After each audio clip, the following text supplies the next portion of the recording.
Welcome to episode 17 of Johanna Banana. All right, Aiden, recap time. I caught it. Kind of, sort of, but whatever. Anyways, check out what I just watched. I forgot to put my recap on. Okay, so Aiden and I just recently started watching a new show called My Crazy Obsession. I can't even keep this recap hat on with my wig. Called My Crazy Obsession. And on there was a woman who was obsessed with wigs. And I thought, oh my God, I have not put on any of my crazy wigs. I have wigs. Now this woman, she took wigs to a different extreme.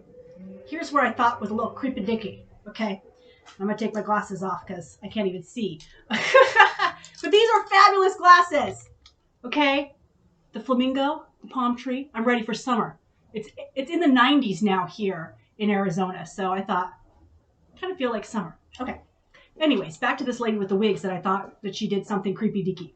Okay, this lady was so obsessed with wigs that she even had wigs that were cloned. I don't know.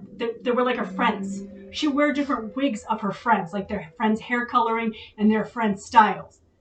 That's a little creepy dicky. Okay, that's a little single white female right there, I thought.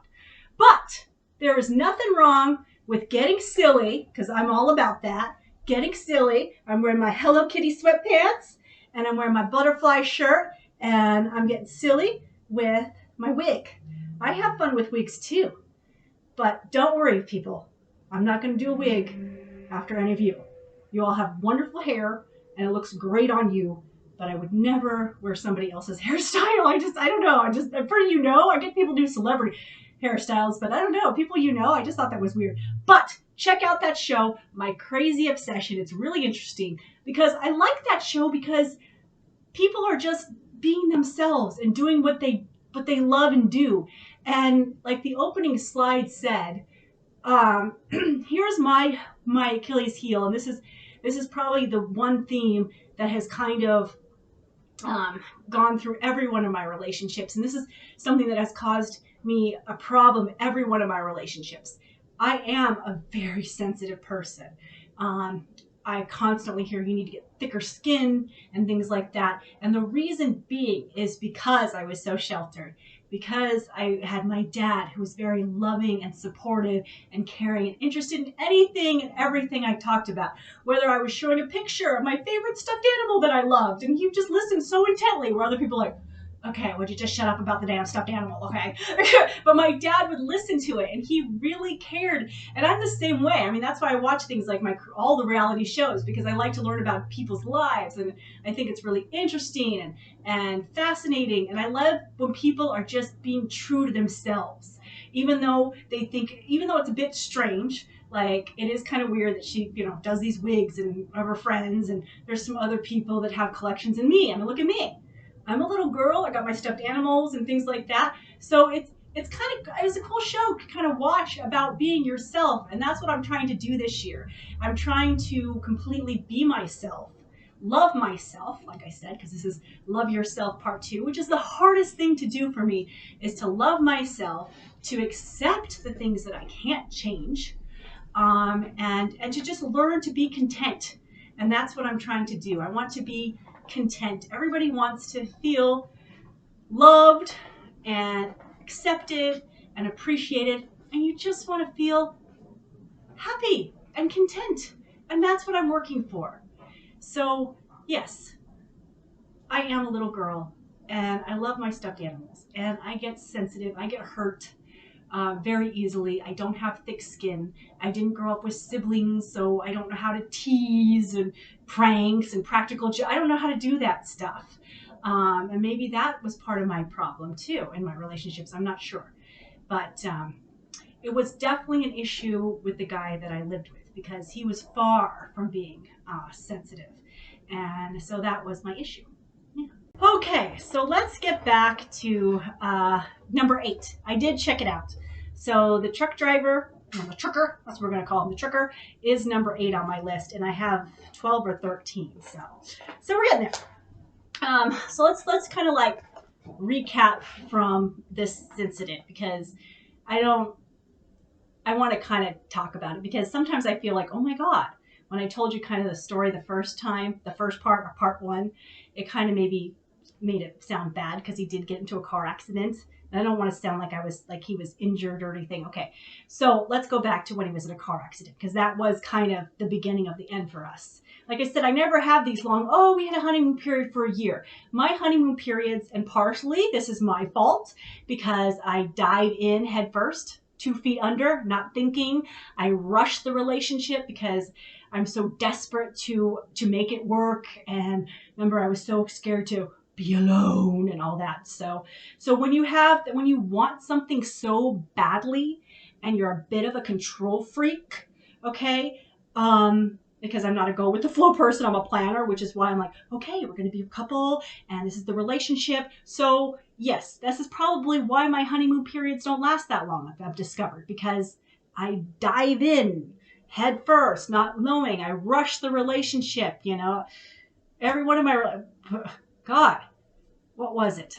My first husband, I knew him, let's see, a week, and then I moved in with him, and we were married like 6 months later. Same thing with Aiden's father, moved here. My first week got with Aiden's dad. So I'm kind of like seeing my patterns, and now we're on guy number 8, and guy number 8 broke my pattern of serial dating, of one guy to the next because I got scared. Just like my last relationship and why I'm taking a break for this year. So I am seeing a pattern. Thank you guys for watching this and helping me kind of explore and really think about what my role was, because it's 2 people in a relationship. I never want this show to be, this isn't about bashing the men and I'm the victim and poor me, okay? No. I don't want this show to be about that, okay? I hate people that play the freaking victim. Urgh. I don't want to be that person. Woe is me. I'm trying to be the person that's trying to get wiser, trying to get stronger, trying to understand. So I kind of go through this and talk about these things. And yes, I do bitch and vent. Who the freak doesn't bitch and vent about their exes and say like, did you know what he did? Oh my goodness. Okay. Yes. Everybody does that. I'm not blaming anyone. I'm just trying to figure out what my role was in these relationships and why I'm 43 and still single and why it still bothers me. I feel like a failure because, and this is one thing that when my dad passed away, I thought, oh God, my dad passed away and there's one thing I didn't accomplish. That's what it feels like. And I'm trying to stop that thinking and that feeling of being a failure because I didn't get a successful relationship. I have yet to be in a healthy, successful relationship. And this is all part of part 1 with that wonderful, wonderful quote that my friend posted. We endured freshman high school Spanish class together. She sent that quote about, learning to love yourself, and that our society is so couple based. It's so based around you grow up, you get married, you have kids, that's what you do. Well, if that doesn't work for you, and then you see other people and it's working for them, how can you not feel like a freaking failure, right? We're like, what is wrong with me? So that's kind of where that's coming from. Okay, let's get back to my relationship. As you know, I do get off track sometimes. Okay, so back to my relationship. Now, my honeymoon period lasted, I think 2 months, maybe, if that, because he moved right in. This is another reason why my honeymoon periods don't last a long time. Is a lot of times it's like we just spend 24/7 together. So, as you know from the real world, when people stop being polite and start getting real, yeah, there's going to be issues. So he had come home. He had gotten into the car accident. Now, he had been T-boned. This was not his fault, okay? They thought that he possibly could have had a spinal injury, so that's why they kept him overnight, and they kept him really still. They monitored him. He was fine. He was had a little bit of whiplash, He did go to chiropractor all the time. He took this, and I don't mean to sound like a cold-hearted bitch, but the way I look at this is he took this opportunity to quit his job, he kind of and to just kind of live with me. Okay, I feel like that's what he did. I really do, because he wasn't in that, he was sore, he went to a chiropractor, but he could physically still work. And he quit his job before he found another job. That's not a responsible thing to do. Okay, it's just not. Especially when I was working for U-Haul as a single mother, making like, I don't know, like $20,000 a year. No, that's not okay. And here's another thing. So he also, when he was trying to, he decided he was going to, because he had his CDL or his trucker's license, so he was trying to, he wanted to work for a local truck company.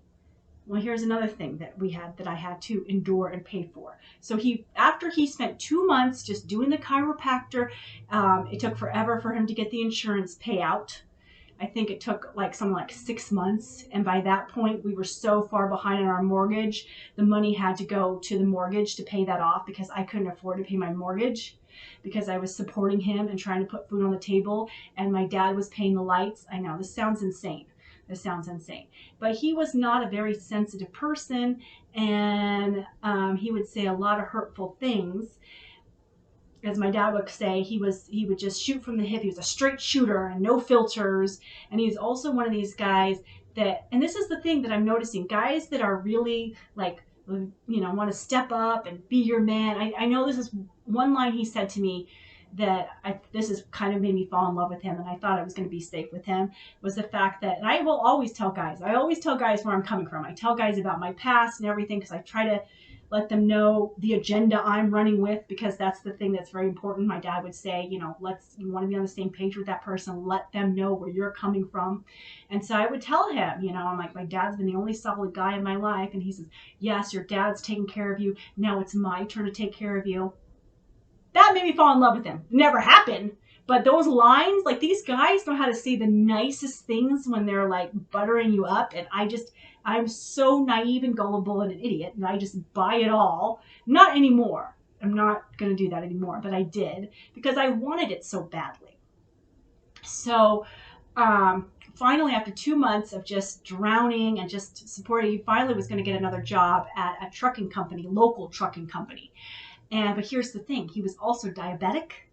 And so he didn't take care of his diabetes, and he didn't have insurance to go to the doctor.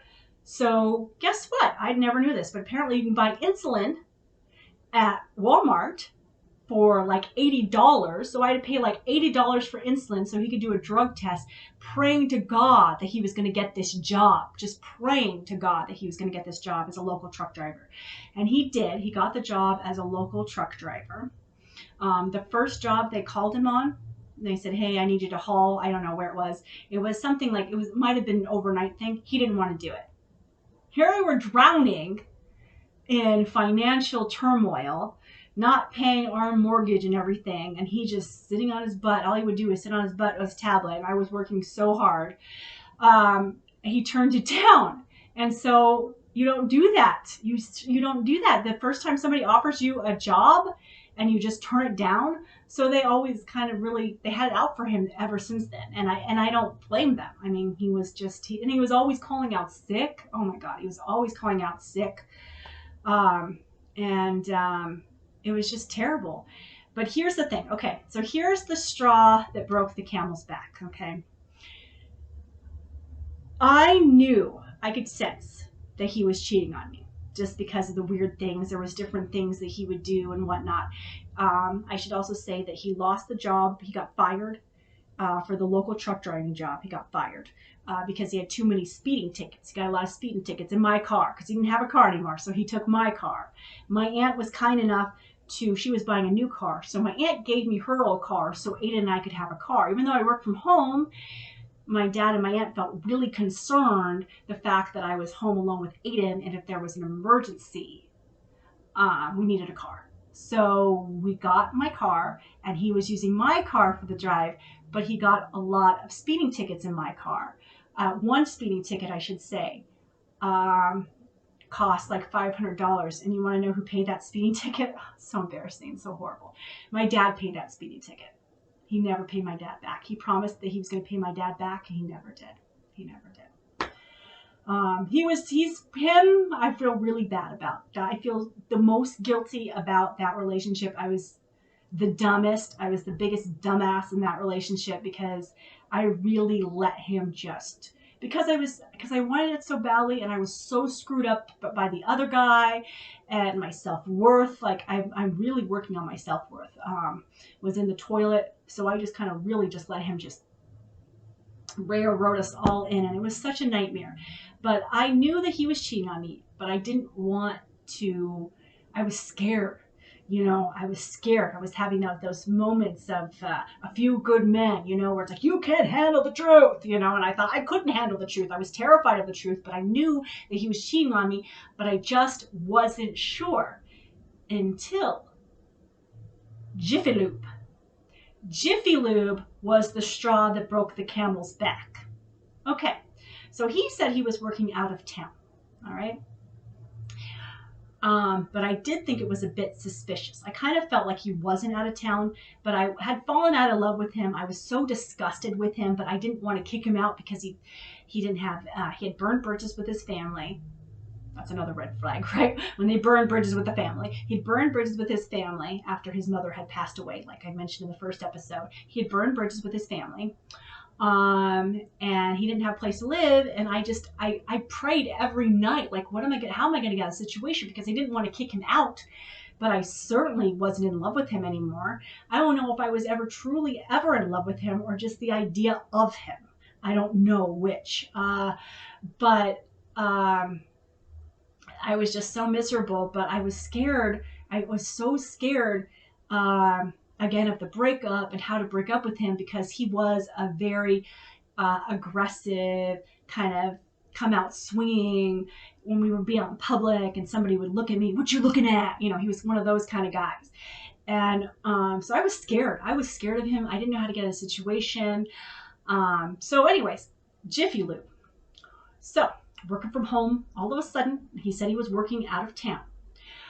And all of a sudden, I'm working, U-Haul customer service, and I get a text message, not text message, I'm so sorry, an email from Jiffy Lube saying that I'm getting my oil changed on my car because he was driving my car. He didn't own a car. His car was totaled. And so he was driving my car, and he was at Jiffy Lube. And he was supposed to be about 45 minutes, maybe an hour outside of where I live. And he wasn't. He was the Jiffy Lube was about 20 minutes outside of just 20 minutes away from me. So he was right here in this area. And I just, your stomach drops and you're like, okay, this is it. This is it. I think I caught him. Okay. All right, here we go. We're doing this. Like, I was ready. Like, I get to the point, I get pushed so I take a lot of crap. But when I get pushed to the limit, I start smelling the shit, okay? And I finally woke up. And when I saw that email from Jiffy Lube, I kept singing in my head, wake up and smell the coffee, Johanna. Wake up and smell the coffee. This is it. You have to get out of this situation. And so I called Jiffy Lube, and this is what I said. I said, hi, I just got an email, and apparently I believe that my car is there at Jiffy Lube at your place getting oil change. I just want to make sure because I wasn't aware that my boyfriend took my car there. So I just want to make sure. And I said, do you see, and I described my boyfriend to the guy because I just want to make sure with the whole identity card, credit card theft these days. That's what I made it out to be. Not like, I think I busted him cheating. That's the kind of line that I played. And he said, yep, I'm looking at him right there. Okay. It is on. Like, I was ready. Like, when you finally are prepared to stand up for yourself, it's scary, but it's empowering too. You're like, I'm taking back my life, buddy. And so that's what I did. I called him and I asked him where he was at. He lied. I confronted him about that. I said, I know you've been cheating on me. And you want to know the next thing I did? I turned into the private PI, Johanna Banana, PI. I got the cell phone bill. This is something I was tempted to do because, of course, I paid the cell phone bill. I pay all the bills. He was always broke. So I got my cell phone bill, and I looked through it, and I checked to see if there was a number that was called frequently, and there was. And there were several. There was a few that I called, and they had been with him, but they weren't with him anymore, and they didn't want to talk to me. They hung up at me. One girl, poor girl, was crying when she found out about me, that he had been living with me for almost a year, about a year and a half or something. She was devastated. But one girl I talked to was good. She was amazing. She finally, she had it with him. She had more of a backbone than I did. And she's just like, he's a piece of work. And she was awesome. And I confronted her. So he had cheated. A couple weekends ago, he had been with her right here in town. He took her to Red Lobster. She got some fancy lingerie. It was so, and you're probably thinking, how was it hard to hear? It was so easy to hear this because I hated the guy and I wanted to get out of the situation. And looking back on it now, I don't know if I was ever really in love with him. So it was kind of easy to hear this. I was pissed about the money. Like, you took her to Red Lobster. My dad's paying your freaking speeding ticket. And the electrical bill, I'm working my butt off at U-Haul, and you took her to Red Lobster. Yeah, he took her to Red Lobster. He took her to a hotel room. She put on lingerie. Her favorite color was purple too. Okay, it was purple lingerie. Anyway, she told me the whole thing. And so we confronted him on a three-way call. He kept trying to deny it, but I was just like, this is my get out of jail free card. I was so flippin' happy that I'm like, I'm packing up your shit. I'm putting it in a hall closet. You can come get it. See ya. Like, I was so happy that I could finally be done with it.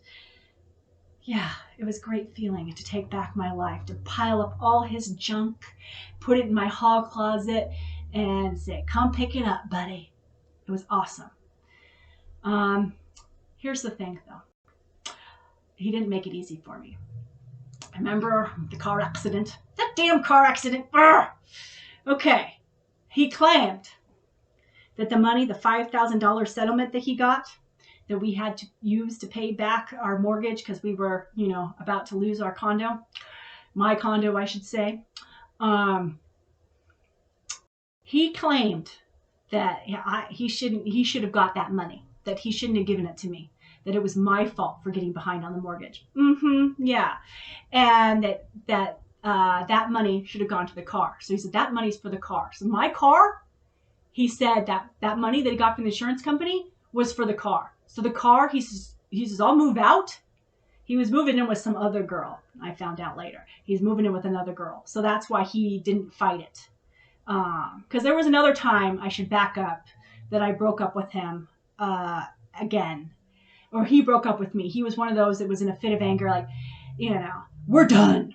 Very immature. And I just took it. I was like, all right, cool, we're done, bye. But he didn't, at that point, he's like, no, because I was his meal ticket, so we kind of worked it out. But this time he didn't resist because he had a place to go. He had a girl to go to. And so, but he didn't have a car. And he was like, this is my car. And I'm like, no. That's my car. So my dad had to hire a lawyer. We have a family lawyer friend, and he didn't charge my dad. He served him with papers and whatnot. And my dad had to come up here, and I took Aiden to a park because he was still little at the time. He was like 6 or 7. So I take Aiden to the park. My dad had to come up here. He got all that stuff out of my living room closet, all his belongings, because of course he didn't have much. I always date people that don't really have much. He threatened, he was like, don't take any of my stuff. Like I want any of your crap, So he just took all his stuff and he did return the car. I was scared to death to get in that car. I thought he had put a bomb in there or something, but it was fine. And here's the funny thing about the lawyer that my dad had to hire to help me out of this situation. So this is what he told my dad. He said, Father Pat, that was my dad, Father Pat. Father Pat, I am not going to charge you for this, for helping out your daughter. But if your daughter gets back together with this guy, I'm going to charge you, Father Pat. So, and I did not get back together with this guy because he was my wake-up call to stop dating. I took a break for a couple years. I took I think a 2 or 3 year break from men. I was so anti-men. And when I was taking the break from men is when I got into the grooming industry. Is when I finally got out of working from home and I got into the grooming industry. And I love it. It's great. It's awesome. I should say something though. So he did try to get back together with me several times. I changed my phone number, I blocked him. He tried to send me several emails. He said that the girl that he was with dumped him because of his bad breath. And I was like, yeah, and I don't want to sound like a shallow Hal. That's another thing that I want to kind of touch base on from the first episode when I was like, yeah, there's a car accident, I'd support him, Okay, he wasn't that badly injured from the car accident. Number one, okay, he wasn't. He was fine. He was perfectly fine. He went to a couple chiropractic appointments and that was it. Number two that I want to say is that crap, I just lost my train of thought. Oh my god. Okay. So I'm not sounding like such a cold-hearted bitch because, I do end up being a cold-hearted bitch. Oh, but the teeth. Okay, this is what it was. I don't want to, that's my shallow Hal moment. Okay, his breath was outrageous. The worst breath I've ever smelled in my whole life. You could smell it. Like when I would walk into a room that he had been in, it was disgusting. You knew that he was in that room talking just moments ago. So when this girl dumped him because of his bad breath, I thought, okay, it wasn't me. She only put up with him for like about a month with the bad breath. I put up with it for over a year. Okay. But I don't want to sound like a shallow Hal person because I'm really not. I date the rainbow of everybody because it's all about the person. It's really not about their looks or their types or anything like that. It's really the person. I'm trying to find a good person. A good person. You know what? And his breath probably wouldn't have bothered me so much if he had been a good person. But of course, you notice that when they're a yucky person. Yeah, a yucky person. Anyways, so that was it. So that's my pattern. I got scared shitless and I took a break. So I'm now noticing my pattern. Thank you guys so much for that. All right, so it is time for the hat. I love this hat. Don't like the guys in this hat, but I love the hat. I'm going to shake it up this time, Aiden. Oh yeah, I want a good story, good story, good story. Okay. Pick one, my good sir. Okay. What's it gonna be? What's it gonna be? I don't know. But it's my day. Deleted texts. Deleted text. Oh, this is a good story. Oh, I love this story. Deleted text. Yes. Okay. I didn't know whether to call this guy deleted text or the scarlet letter, but he saw me as a scarlet letter. Excuse me. Just coughing here. All right. So, gosh, Aiden, if I would have gotten with this guy, things could have been different, maybe. I don't know, because I met him before I met Psycho Guy. Schizophrenia, dude. So this guy, I thought was really cool because we had really good, deep discussions. And when I have really good, deep discussions and I open up about,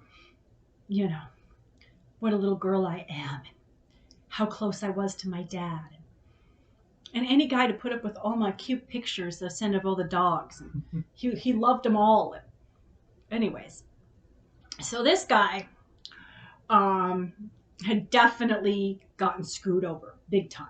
Okay. And here's the thing that I don't understand. There's people out there that have been really screwed over. Okay. But they take it very differently the way that I take it. Okay. Because even though, as you know, I've been really screwed over, I'm not jilted. I don't have a chip on my shoulder. I still have faith that one day my Prince Charming will come on a white horse, Aiden. But there are other people, like you say, Aiden made this comment.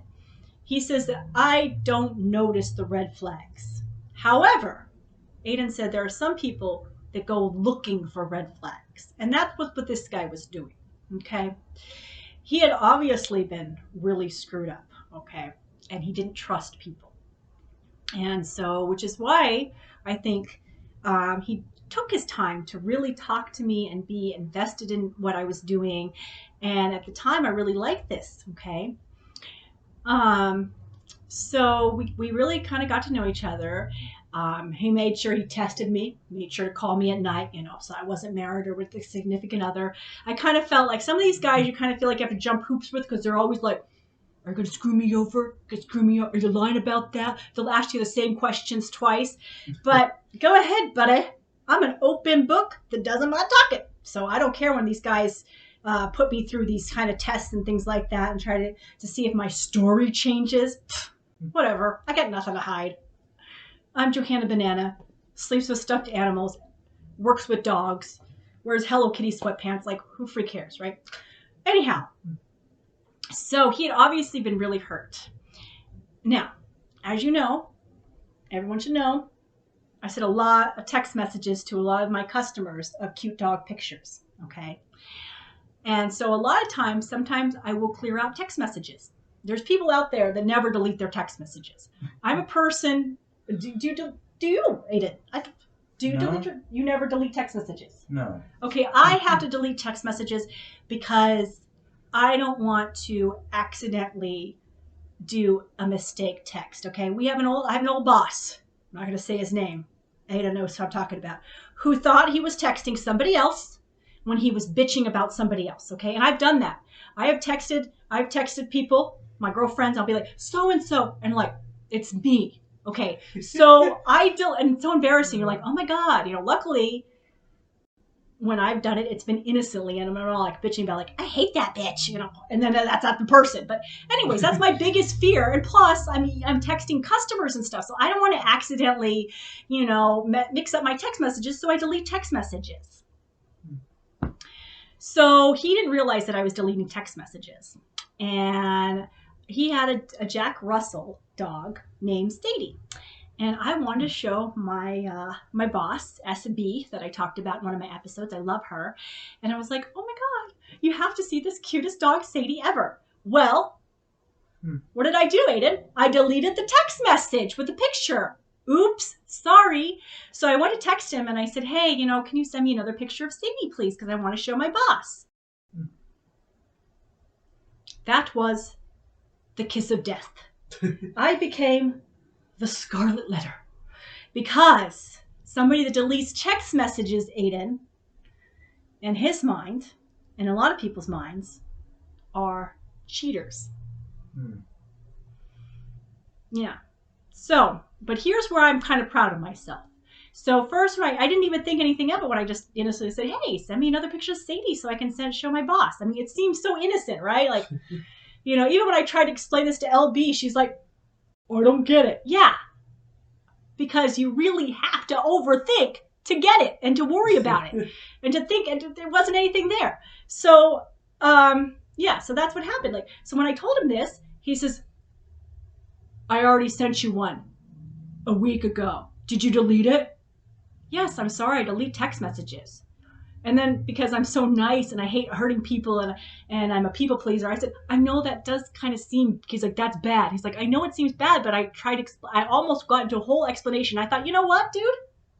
I stopped myself. And I'm like, I am not going to sit there and explain what I do with my own phone, with my own text messages, when I've never even met this guy. Because I was just talking to him for a couple weeks because he couldn't deign to meet me, Aiden. Because I had to prove myself first. Anyways, I never heard from him again. So,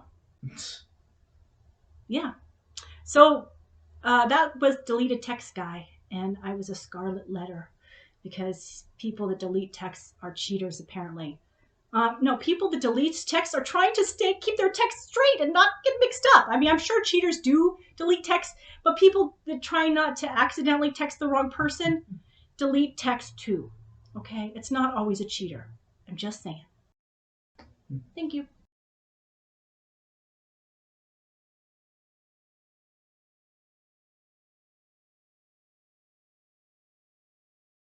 All right, so thank you so much for watching another episode of Johanna Banana. I would like to introduce you to Herbert Sherbert. Yes, Herbert Sherbert. I just found him. I've been cleaning. Yeah, I've been cleaning. And I just found Herbert Sherbert. Ada named him that. So, me and my stuffed animals. I love it. Thank you for watching. And this has really helped me. And I'm seeing a pattern. First of all, let's see. What are my patterns, Aiden? I go in head first, feet first, whole body first. Don't look for the red flags. Want it so badly. And here's the thing that I really want to try to, at the end of this whole thing that we're doing, Aiden, I want to not feel like I'm a failure because I didn't get a guy. And I don't want to feel like I was a failure with the relationship with your father, because I still feel like such a failure because I never chose to be a single mom, Aiden. Nobody does. Okay? It just happens. And so I'm trying to heal from that. So thank you again to everybody for watching and for supporting me and helping me learn what the freak I'm doing wrong. Thank you.